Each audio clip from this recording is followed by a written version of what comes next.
this has a lot of legs going forward. I think the NFL might lose a giant case, which doesn't happen very often. In fact, rarely happens. The NFL is run by the most powerful cartel on the planet. It's a bunch of old white dudes who are some of the richest people in the world, and they've formed a powerful cartel. They get what they want. They make a bunch of money at what they want. They run a pretty good business as well, and they rarely lose. And if they think they're going to lose, they'll pay you to go away so they don't lose as much. But I think they might lose this case, and you can decide if you agree with this. The argument that the consumer is unhappy is hard to believe. This is an old legal fight with kind of a new twist because it's the NFL. But I remember years ago, then Senator John McCain, who was a fabulous guest, entertaining guy, combative at times, just really a cool interview. And somehow the two of us got into a discussion about, I think it was John McCain's position was going after cable networks.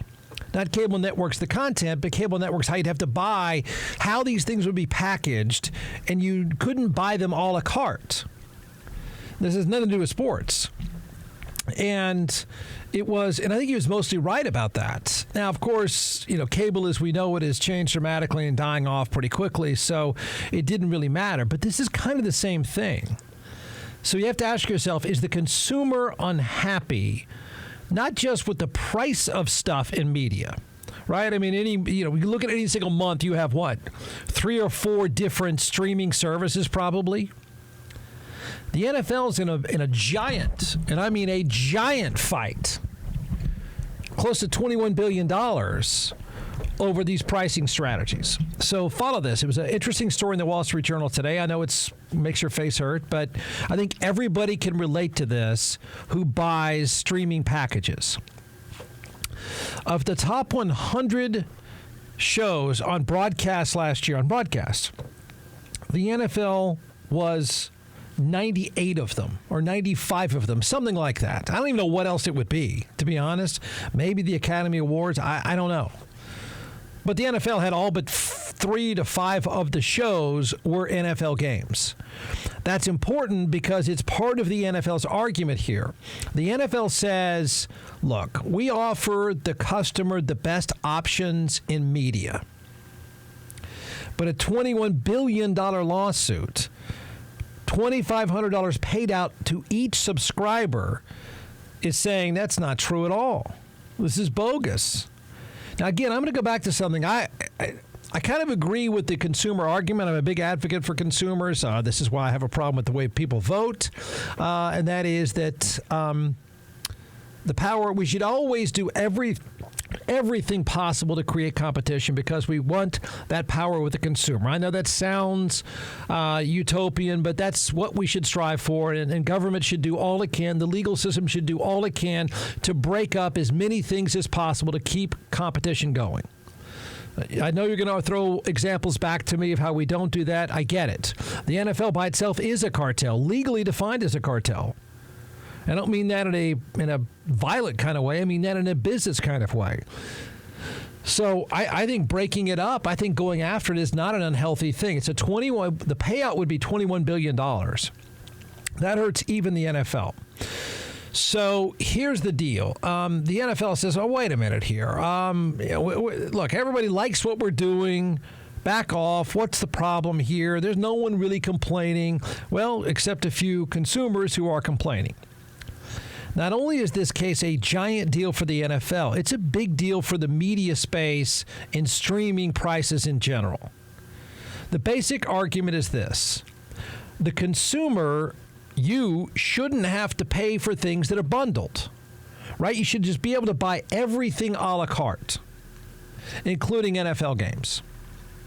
Now, you're thinking right now, because maybe a lot of you don't even buy the NFL package, but you're thinking, well, what do you mean, Jeff? I just turn on the TV, there's NFL games on. That's good enough for me. I know. That's what the NFL is arguing. Listen, you're not upset. No one's upset about anything. You're not upset about the pricing. You're not upset about bundling. You're perfectly content. I don't know. I think the lawsuit, I think it's righteous. I don't think you're mad, but I do think it's a fair lawsuit. So they're saying you shouldn't have to buy an NFL bundle, or any bundle for that matter, because if you want to watch the Cardinals, you should just pay to watch the Cardinals. No one does, but that's the legal argument. And so what the consumer argument here, and this is going to be a big trial. This is going to be a big deal, because not only is the NFL run by the most powerful people on the planet, it's in bed with YouTube. That's Google, because that's who has the NFL television or NFL bundled package now called the Sunday Ticket. It costs $349. Okay, $349. The argument goes like this: you shouldn't have to pay for $349 to watch the Arizona Cardinals if you live in Austin. You should have to pay $349 if you only care to watch the Buffalo Bills and you live in Austin. You should have to pay for anything if you only want to watch that one team. Now, I don't believe you do. I don't believe there's much evidence you do. And I think that's a decent comeback. But in theory, it is kind of a good point. If you only want to watch one team, you should be able to buy a la carte one thing. John McCain made this argument about cable years ago to me, and it is legit. So what they're saying is they would pay out $2,500 per subscriber. So if you live in Austin, okay, the way the NFL works now, again, is genius until now. So they'll have, in broadcast and streaming, there'll be games that you can watch every weekend or Thursday night, the nights that the NFL is on. And so they'll have a national game that everyone can watch. And they'll have regional games that if you live in Houston, you watch the Texans. The point of this is I shouldn't have to pay $349 if I just want to watch the Cardinals all year round. That's it. If I just want to watch the Cardinals, I want to pay whatever, not $349. The networks and the platforms have specified national games on broadcast, even regionally by market. But if you just want to watch another team, it's $349. I think it's YouTube, and I think YouTube now has called a Sunday Ticket. I kind of agree with the lawsuit. I don't know that any of you have ever complained. I really don't. But just on the face of it, right? It's not fair. I mean, I get by economies of scale, there's a great way to start the show, that you would always want to package as many things as you can to drive up the price. But you have to admit, I mean, if I want to buy one thing off the menu, whether it's media, food, or whatever, I should be able to buy one thing off the menu. You should price it out as such. Instead, they bundled the whole thing together, and they bundled the whole thing together like this is true of all pricing. Here's the Middleton Free Enterprise person in me. Price is what you'll pay. Period. There. Done. Price is what you'll pay. And I think part of the NFL's comeback is, and I think they're exactly right, no one's complaining. Business is incredible, and apparently we can charge $349 or $549, and we still sell a bunch of this stuff. You don't seem to be that upset about the price. Nobody wanted to watch the Cardinals anyway. Where are you coming from with this stuff? So I think the NFL's right about the market. We will pay whatever. There's so much demand. We'll pay it. But in theory, you got to admit it's unfair. I mean, think about it. Right? And I think this, and I don't know exactly because I don't watch enough other stuff. This is true of men in general. You can't get men to watch anything else. Can't. But I think this blows open the entire media space where pretty much everything, if they were to lose this case and the payout would be $21 billion, there's nothing stopping people from making the same argument, correct, everywhere else. And that is, I'm going to pay for what I want to watch. That's it. And it's fair. It's reasonable. And I think this may be the start of that. But if you want to see these owners fight back, if you want to see them, I mean, think about the two players involved here. You've got Google and NFL owners. Tell me those aren't good lawyers. They will fight back. But if they think they're going to lose, they're masters at saying, we'll cut our losses, go away, please. And that might happen. $2,500 per subscriber is the way this would pay out. Here's the story that's out now. The NFL faces a legal showdown as an antitrust challenged the structure of its coveted NFL Sunday ticket. At the heart of the lawsuit is the contention that the NFL's arrangement with its partners, formerly DirecTV and now YouTube, Google, constitutes a violation of antitrust law. I kind of agree. Lawyers react. Seems like it does. It does. I mean, I shouldn't have to pay for one more thing than I want to pay for. I think this is true in a lot of media cases. I just think we've been sort of overwhelmed, and it's so freaking complicated to unsubscribe. We just go, whatever, man. And just keep deducting it every month. This could be a big deal. So the settlement would be $6.1 billion, but the way antitrust would work, right, lawyers, is you multiply that by 3, and it comes out to roughly $2,500 per subscriber. And it's a pretty solid and reasonable basic argument, of which I think none of you really care deep down. But I think it changes the media landscape.